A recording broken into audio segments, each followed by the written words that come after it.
Before we crack open tonight's cursed can of content, I just want to say a big thank you to all our subscribers, and an extra Sinister shout out to the loyal members of the Sinister Elite. You legends help keep the darkness alive. If you're enjoying the stories and want to take it a step further, hit that like button, make sure you're subscribed, and consider joining the Sinister Elite by clicking that join button below. Members get access to creepy custom emojis and exclusive Sinister Elite badges that level up the longer you survive with us. It's like loyalty, but spookier. All right, lights off, headphones in, and let's summon something we'll all regret.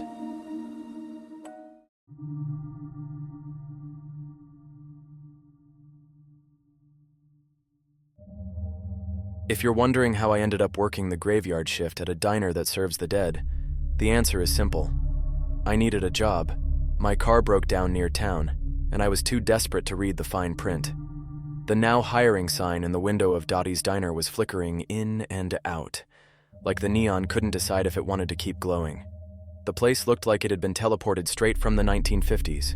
Checkered floors, red vinyl booths, and a pie display that rotated slowly even though nobody had touched it in decades.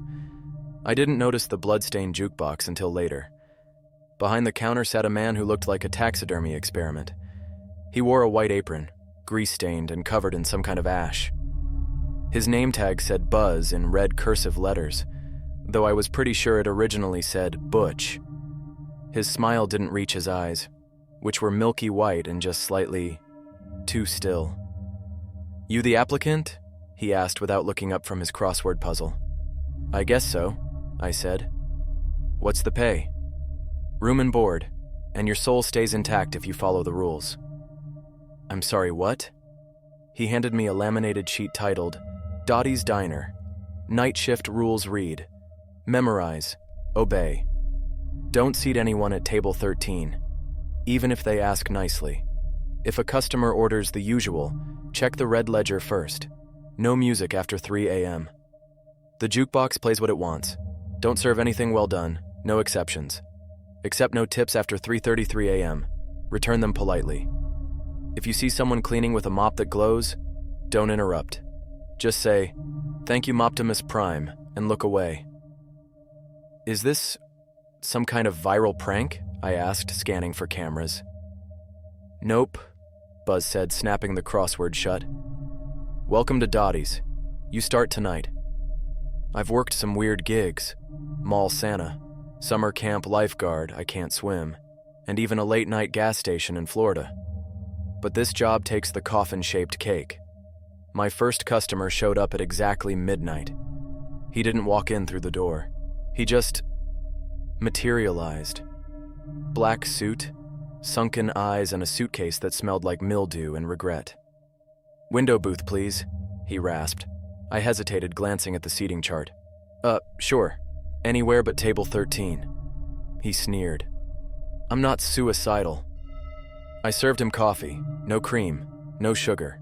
Just black swirling liquid that never stopped steaming. I didn't ask questions. I didn't want answers. More customers drifted in. A nurse with claw marks on her neck. A cowboy missing half his jaw. A mime who bled from his ears every time he smiled. All of them polite. All of them tipping exactly 13 cents. Until the clock hit 3:33 a.m. That's when the diner changed. The fluorescent lights dimmed on their own. The pie carousel stopped, and the jukebox, which had been silent all night, lit up like a possessed Christmas tree and started playing Earth Angel at half speed. It sounded like a funeral dirge wrapped in static. I turned to Buzz. "What the hell is happening?" He didn't look up. "Just part of the shift. Don't accept any tips from now on, and whatever you do, don't go near table 13. Wasn't planning to. I turned back toward the floor, and that's when I saw it. Someone was sitting at table 13. It was a woman, dressed in a black veil, her hands folded neatly on the red and white checkered tabletop. I hadn't seated her. Nobody had. And when I blinked, the light above her flickered, revealing nothing behind her veil. No face. Just darkness. I backed away slowly and whispered, "Buzz." He shook his head. "You didn't seat her. You're safe. Just don't speak to her. She'll leave when the pie sings. I didn't ask what that meant. I didn't want to know. The other patrons avoided looking at her. Even the mime curled into himself like a dying spider. I stood frozen near the counter praying the night would end, and then, without warning, the mop appeared. A janitor in a tattered blue uniform strode out from the back, dragging a mop behind him. The mop's bristles glowed faintly, a soft silver hue that shimmered like moonlight on water. As the janitor approached table 13, the veiled woman stood and vanished, leaving only a wet silhouette in her place. The janitor didn't speak. He dipped the mop into a bucket that hadn't been there a moment ago, swiped it across the silhouette in one long stroke, and nodded once. Buzz raised his coffee and muttered, "Thank you, Moptimus Prime." I followed suit. The mop glowed brighter for a second, then disappeared back into the kitchen. "What the hell was that?" I asked once the diner returned to normal. Buzz smiled.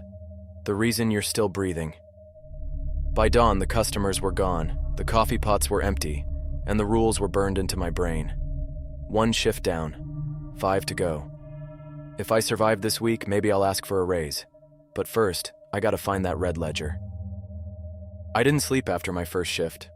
I just sat in the tiny apartment Buzz handed me keys to, sipping coffee that tasted like burned nightmares and wondering how many laws of reality I'd broken in the last 6 hours. Dotty's diner didn't show up on any map. When I tried to find it on GPS, my phone simply said, "Not recommended," and glitched into airplane mode. I couldn't even leave. Every time I walked beyond the diner's parking lot, I ended up back at the front door like it had respawned me. Trapped, hired, haunted. So I did what any rational person would do. I grabbed a pen and wrote, "Don't die," in big block letters on my palm. Then I clocked in for shift 2. Buzz greeted me by tossing a faded red leather book onto the counter. It smelled like wet leaves and embalming fluid. Gold lettering on the front read, "The Red Ledger Patrons, Orders, Death Days." Rule 2, Buzz grunted. If someone orders the usual, check the ledger first. You screw that up, and it's your funeral. Literally.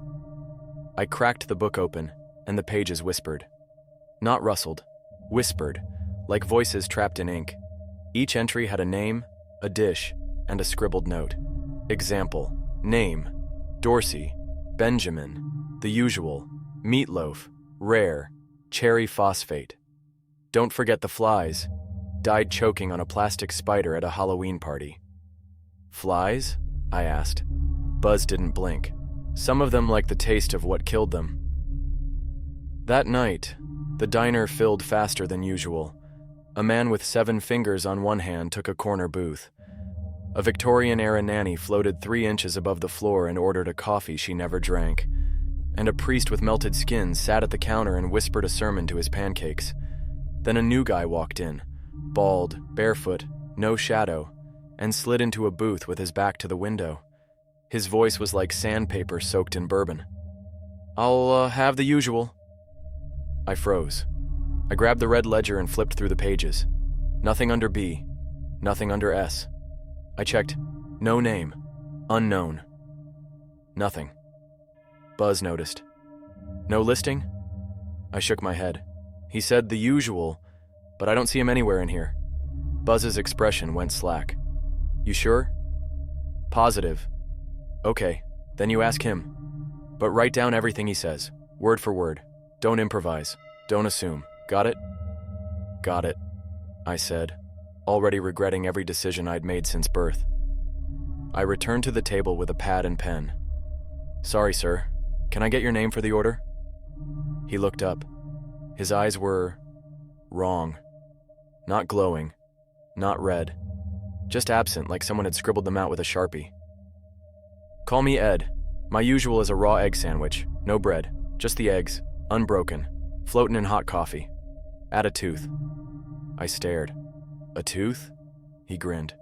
"From the cook, preferably." I glanced toward the kitchen. Buzz was already gone.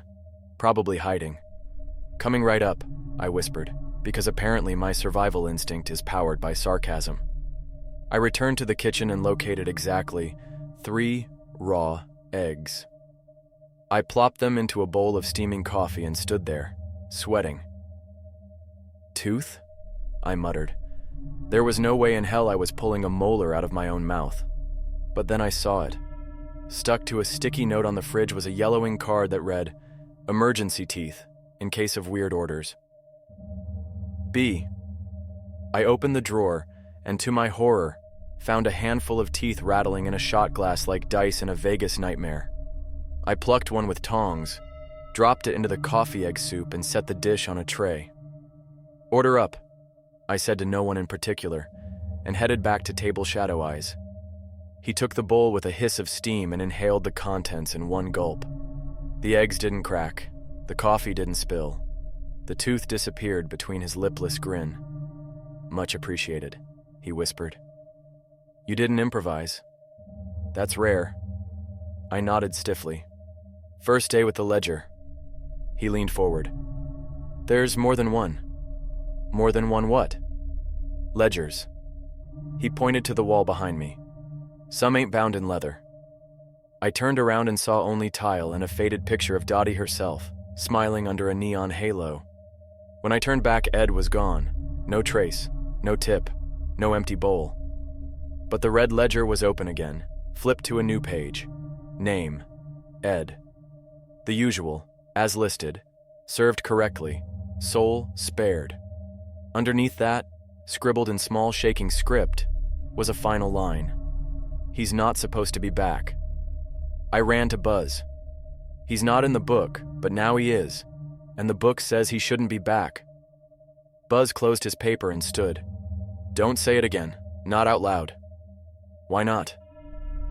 Buzz tilted his head toward the jukebox. The lights on it flickered like a warning. "He was blacklisted, exorcised and erased. Someone let him in."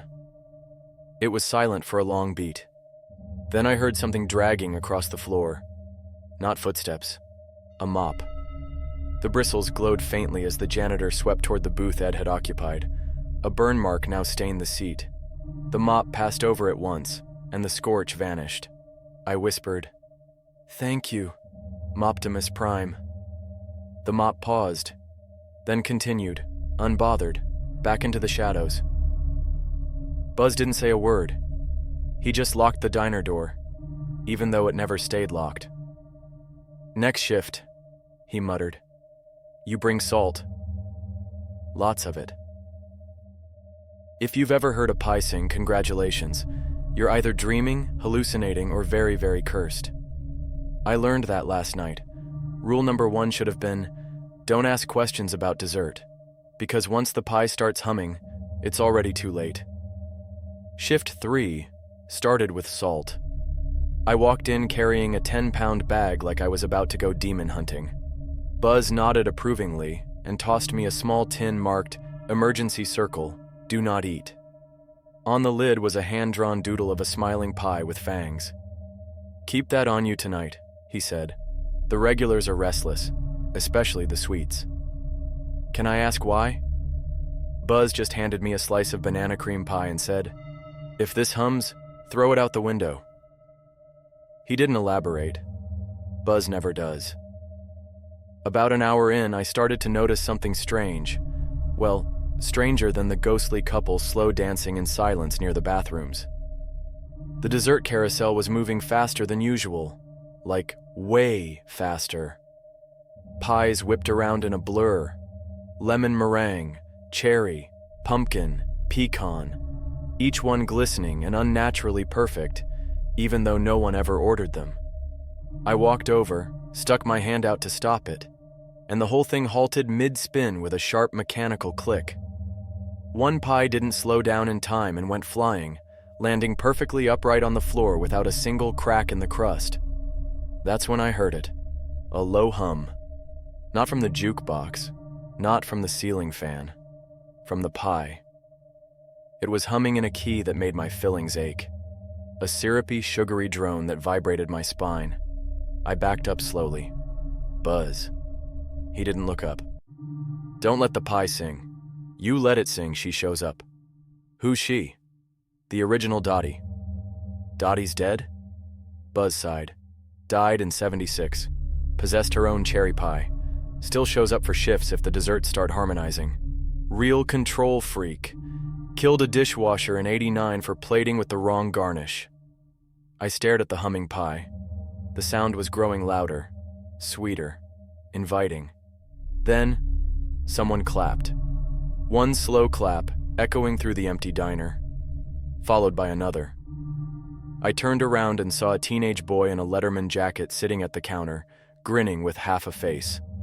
Literally. The left side of his skull was exposed like a Halloween prop. He had a tray of fries in front of him, untouched. "Encore," he whispered, staring at the pie. "Let her sing." "Not tonight," I muttered, grabbing the emergency tin Buzz gave me. I unscrewed the lid and dumped the salt in a ring around the pie. The humming cut out instantly, like someone hit mute on a haunted speaker. The boy's smile faded. "You ruined her solo." He reached for a fry and bit down. It screamed. Not him. The fry. It screamed. I dropped the salt tin. "Buzz!" Buzz didn't move. He just kept scrubbing the grill like he was cleaning regret off it. The teen leaned back, crunching on the demonic fry as his exposed skull pulsed with each bite. "I died mid-bite, you know," he said. Choked on a jalapeno popper shaped like the devil. Left a grease angel on the table. "Okay," I said, backing up. "That's terrible. I come here every week to finish the meal. Never works, but I always hope." He stood and walked toward the pie. "You gonna let her sing next time?" he asked. "No." "Then she'll come anyway." He vanished in a blink, but his plate remained, full of screaming fries that thrashed around like they were deep-fried souls. I dumped the salt on the plate. Silence. Later that night, I checked the dessert case again. The pie was still in the ring. Still perfect. Still quiet. But on the glass, written in syrupy red, was a new message. "You ruined my song." I nearly threw the whole case into traffic. Instead, I looked at Buzz, who now had what I could only describe as a flamethrower-shaped creme brulee torch strapped to his hip. "What is that?" "Insurance," he said. "If she comes back tonight, we caramelize." Around 3 a.m., the air shifted. You ever feel that stillness before a tornado hits? Like the world's holding its breath? That's what it felt like. The pie glowed faintly, like the inside was alive. I could hear it again. Soft, but definitely a melody. The tune of a lullaby mixed with the jingle of an old cash register. Then the doors flew open. A woman stormed in wearing a blood-splattered apron and cat-eye glasses. Her hair was perfect. Her smile wasn't. She floated slightly above the floor, her feet never touching tile. Buzz stood up. "Dotty." "Buzz," she said sweetly, "you let my pie go cold." "I salted it," she hissed, teeth turning razor sharp. "You always ruin the chorus." I stepped in. "Ma'am, I didn't mean..." Her eyes snapped to me. "Are you new?" "Yes, ma'am." "Then you get one warning. Next time, let her finish." And just like that, she vanished, taking the pie with her. Not a trace left behind. Even the salt ring was gone. Buzz exhaled. "She's cranky after 3 o'clock. What would have happened if it sang? You don't want to know. Try me." Buzz nodded toward the bathroom. "Check the mirror." I walked over, opened the door, and nearly passed out. My reflection wasn't mine. It was her. She winked. Later, as I mopped up syrup stains, the glowing bristles passed over the tiles. Moptimus Prime shimmered faintly, and the syrup vanished with a hiss. I whispered, "Thank you," without prompting this time.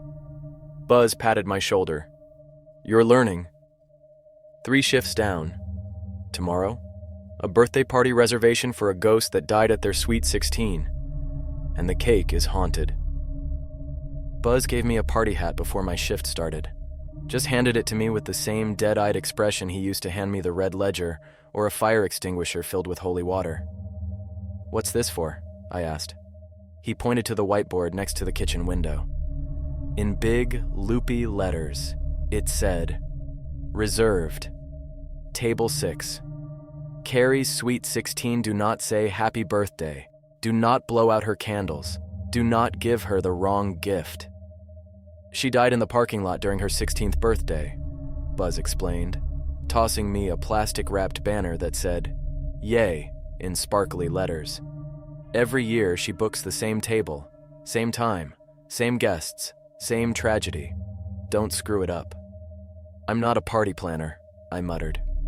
You are tonight. At exactly 1:16 a.m., the diner door opened and the air dropped 10 degrees. I didn't have to ask who it was. Carrie floated in wearing a pink tiara and a 2005 bedazzled prom dress soaked in what I prayed was punch. Her makeup ran like melting wax, and every step she took left behind glittery footprints that sparkled and evaporated with a hiss. 4 guests followed her. 2 girls, 1 boy, and what I think used to be a piñata. The piñata moved on its own and growled. Buzz handed me a tiny box wrapped in silver foil. This is the gift. She only accepts this, nothing else. Don't get creative. What's in it?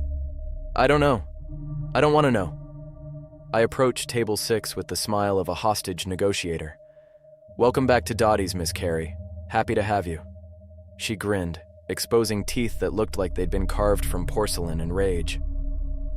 You remembered my name. Of course, I said, bowing slightly. Your usual table. We've got the cake chilling, the music cued, and... Did you say chilling? She asked, eyes narrowing. Because I hate cold cake, Buzz whispered harshly behind me. She died from eating bad ice cream cake. Room temperature only. Oh, I meant chilling like, cool, hip, modern slang, very fetch. Carrie paused and nodded. I like you. I exhaled for the first time in what felt like years. We served her table cream sodas, curly fries shaped like broken hearts, and an entire pizza with only the word sorry spelled out in black olives. Carrie didn't eat much, but she made a point to pretend, forking ghostly bites into her mouth and going, like she was starring in a nightmare cooking show. Buzz brought out the cake next. It was a tall, pale pink horror show covered in edible glitter and 12 black candles. I counted. Then I counted again.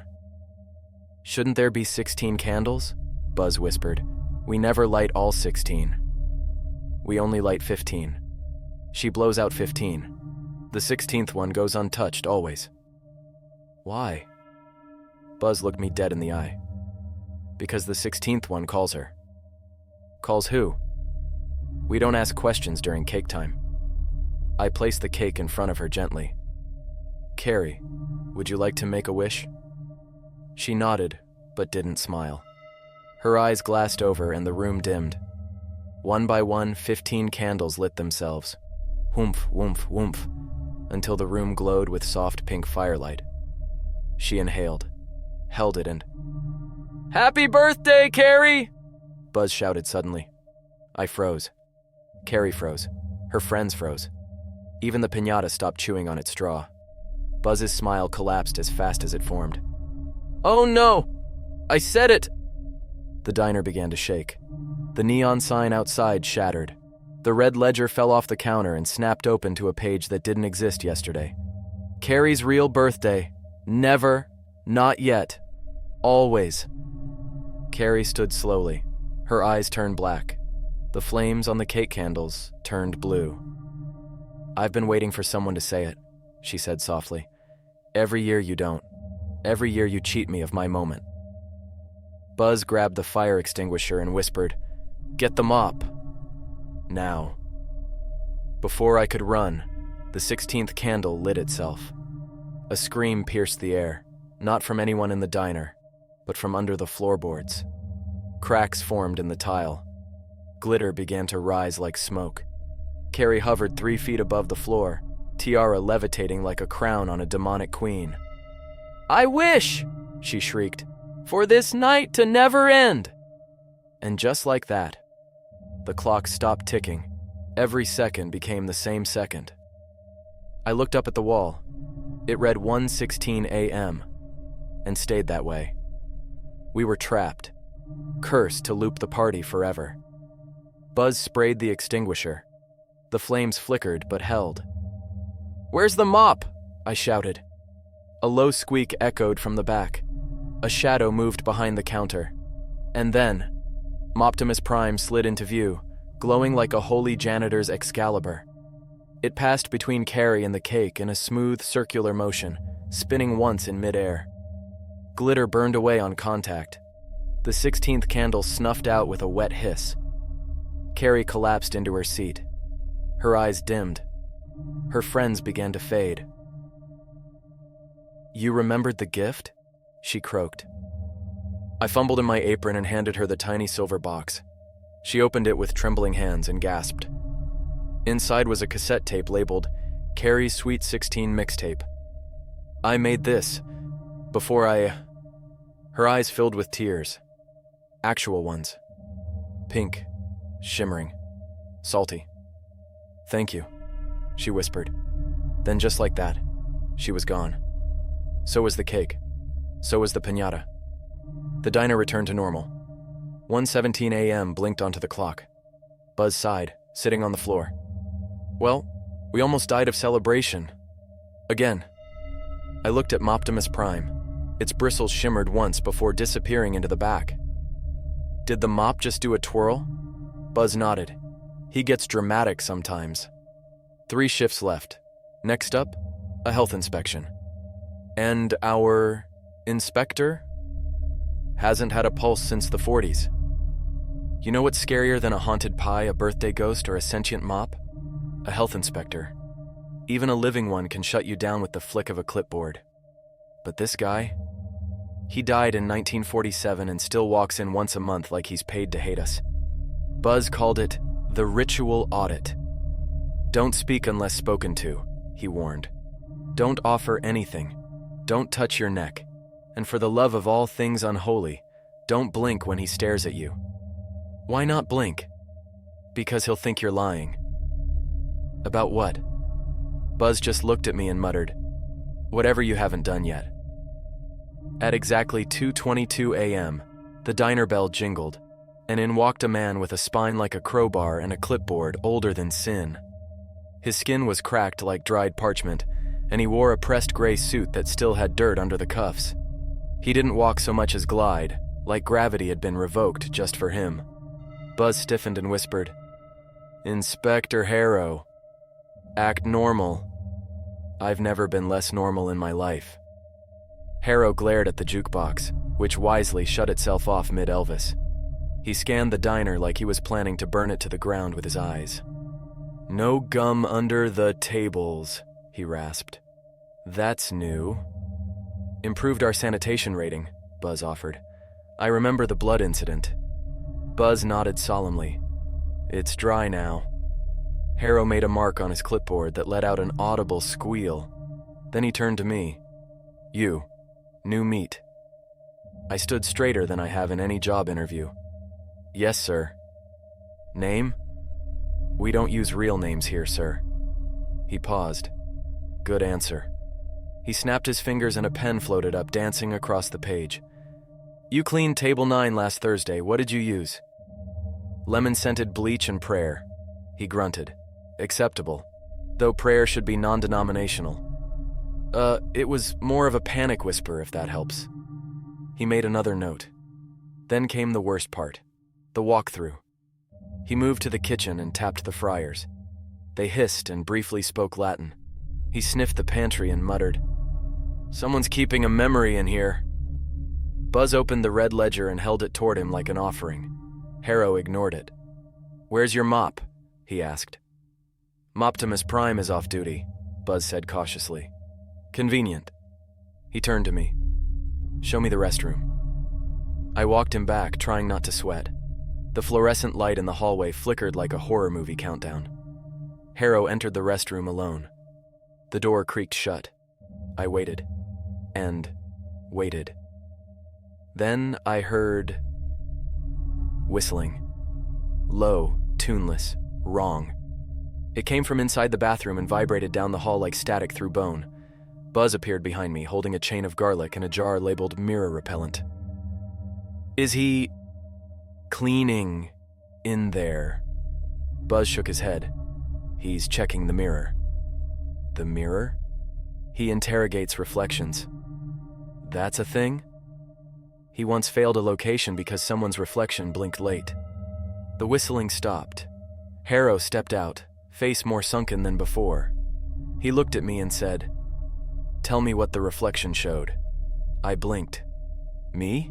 I asked. "I wasn't." "You felt it," he interrupted. And I had. For a split second, I'd felt like someone was staring at me from behind the mirror, whispering my name through gritted, unseen teeth. My reflection had smiled when I wasn't smiling. It smiled, I muttered. Wrong, like it knew something. Harrow stared at me for a long time. Too long. His eyes didn't twitch, didn't breathe, didn't even blink. Buzz hissed, "Don't blink." Don't blink. But my eyes burned. I blinked. Harrow moved fast, too fast. One moment he was 10 feet away and the next his face was inches from mine, jaw cracking open wider than any human should allow. "Liar," he whispered. "The reflection was right. You're the one that's off." I stumbled back, heart pounding. Buzz stepped in between us and raised the garlic chain. "You know the rules, Harrow. He's still under probation." Harrow snarled. "One infraction away from a shutdown." "We've got until sunrise," Buzz said calmly. "If it helps, we've already prepped the mop." That seemed to work. Harrow stepped back, smoothing his suit with bones that popped as they reset. "Very well. Final test. Table 13. Buzz and I exchanged a look. "It's off limits," I said. "Precisely," Harrow growled. "Let's see if you still follow the rules under pressure."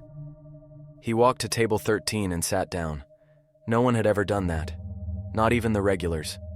The air tightened. The jukebox sparked. The napkin holder bent sideways. Buzz looked at me. "He's baiting you. What happens if I serve him? He won't be the one that eats." Harrow tapped the table. "I'm waiting." I stepped forward, but not with a menu. Instead, I pulled out a salt packet, dropped it gently onto the table and said, "We don't serve this table, even if you ask nicely."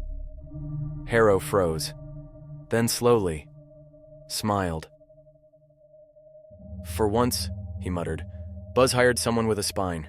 He vanished, just blinked out of existence. The clipboard fell to the floor with a note scrawled across the top. "Pass. Conditional. Final audit in 30 days. Tell the mop it owes me." Buzz let out a sigh so heavy it knocked over a stack of syrup bottles. "That's the worst one," he said. "Every time." "Does he always test table 13? "Sometimes he licks the forks. Be grateful." As I cleaned up the scorch marks Harrow left behind, the glowing mop appeared, sweeping quietly around the base of table 13. I knelt beside it and whispered, "Hey, Moptimus Prime? You really owe him?" The mop pulsed once, just once, and then slipped back into the shadows. Buzz patted my back. "Don't ask." One shift left, and according to the schedule, our final customer? A reservation from unknown. Arrival time, 3:33 a.m. Special request, a booth with a view of the end. You'd think by now I'd be used to working graveyard shifts in a diner for the dead. I've served ghosts, wrangled haunted pies, survived a cursed birthday party, and passed an audit by a corpse with a clipboard. But tonight felt different. Buzz greeted me at the door with a shotgun in one hand and a cinnamon roll in the other. "Eat up," he said. "Might be your last shift." "Comforting," I muttered. "What's this special reservation for again?" He pointed to the red-lettered entry in the logbook. Reservation. Unknown. Time, 3:33 a.m. Sharp request, a booth with a view of the end.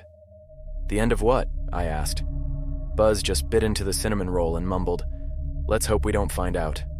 The diner was emptier than usual. No slow dancing spirits, no whispering fry eaters, not even the mime who cries syrup. It was like the whole place was holding its breath. Buzz handed me the red ledger again. "If this one asks for the usual, close the book and run." "Run where?" He didn't answer. Just passed me a pouch of salt, a napkin with a rune drawn in ketchup, and a flashlight that flickered even when turned off. I took a deep breath and checked the booths. Someone had already taken the one at the back, table 17, the farthest one from the jukebox, the booth with a view of the end. The man sitting there wasn't quite a man. His face was blurred, not scarred, blurred, like someone smudged his features with a greasy thumbprint. He wore a black suit that didn't reflect light. His hands were bone-thin, resting gently on the table, and he was watching the wall. But not just any wall. He was watching the reflection in the napkin dispenser, staring at a warped version of the diner through twisted chrome. I approached, trembling. "Welcome to Dotty's. Can I get you?" He raised a hand. No fingers, just an endless shadow where skin should be. Buzz whispered behind me, "He doesn't eat. He doesn't speak. He just watches." "Watches what?" Buzz hesitated. "He watches the end." The jukebox clicked on by itself, but no song played, just static. Then quietly, something began whispering through the speakers. It wasn't in any language I knew, just syllables that vibrated my jaw and made the ketchup boil in the bottle beside me. The lights dimmed. Buzz tossed me a butcher knife wrapped in bubble wrap. "What's this for?" "Not for cutting. It's silver-coated and filled with basil. Just don't unwrap it unless he stands." I glanced back. He stood. The blurred man rose slowly, pushing the table away with a scraping noise that made the vinyl booth cry. His head turned toward me, but his face still didn't come into focus. Like my eyes refused to understand it. He raised one fingerless hand and pointed toward the window. I followed his gesture and froze. There was nothing outside. No parking lot, no neon sign, no sky, just void. Like someone erased the world with a giant eraser and forgot to fill it in again. "He brought the end with him," Buzz whispered. "He always does." "He's done this before?" Buzz nodded. "Last time was 1966. Diners across 5 states vanished. We were closed for 48 years. "What stopped him?" Buzz looked at me, then glanced toward the mop closet. The door creaked open. Moptimus Prime rolled out, bristles glowing dimly blue, dragging behind him a thin trail of sparkling ash. The blurred man turned toward it. Buzz muttered, "It's up to him now." The two figures faced off in silence. Blur versus bristle, shadow versus shine. Then, in a blink, the blurred man surged forward, and Moptimus Prime twirled like a ballroom dancer on steroids. He launched himself into the air, spun mid-mop, and slammed his glowing head down on the linoleum floor with a sonic boom. A wave of cleansing light blasted outward, hitting the shadowed figure in the chest. It tore. Not skin. Reality. The man split into dozens of screaming, warped images, versions of himself from 1,000 timelines, all glitching and crying out. Then, he collapsed. Not like a body falling. More like a bad signal going dead. Just static. And gone. The window reappeared. The void outside faded, replaced by a sunrise I hadn't seen in days. The jukebox exhaled, and Buzz slowly picked up a single crumb left on the table. "Every time," he muttered. "He orders nothing, causes everything." I stared at Moptimus Prime, who had stopped glowing and leaned gently against the wall like an exhausted champion. I knelt beside him and whispered, "Thank you." The bristles pulsed once, and then the mop rolled itself back into the closet, the door clicking shut behind him. Buzz wiped his hands. "You did good, kid. You made it. Is it over?" "Until the next cycle. The diner always calls someone new." "But what about me?" Buzz pulled out a new name tag and slapped it on my shirt. "Buzz Jr." "Wait. What happened to Buzz Sr.?" Buzz just smiled. He got promoted to customer, so now I work the morning shift at Dotty's. We serve pancakes to poltergeists, omelets to oracles, and refill coffee for beings who remember what caffeine tasted like. The rules still apply. Table 13 still waits.